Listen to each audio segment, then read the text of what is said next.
ওনাকে চেক করলে আপনি ওনার কাছে টাকাটা পাবেন। আমি যদি মিথ্যা কথা বলি তখন আমাকে বললেন। চেক করেন তো আপনি। আচ্ছা লোক তো সেই কখন থেকে আমার নামে শুধু ক্লেম দিয়েই যাচ্ছে।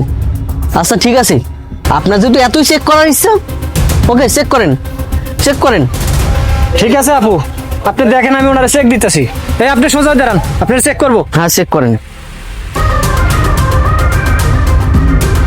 কই কি ব্যাপার আপু, ওনার কাছে তো কোনো টাকা নাই, আপনি শুধু শুধু ওনার নামে দোষ দিচ্ছেন। কি হলো এবার শান্তি? টাকা পেলেন? শোনেন আপনাকে একটা কথা বলি, কারণ আমি না জেনে না বুঝে এভাবে মিথ্যা অপবাদ দিবেন না।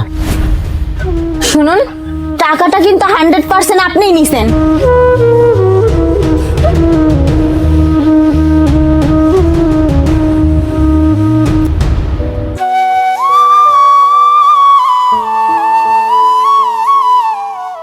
ভাই এই যে লন আপনার টাকা।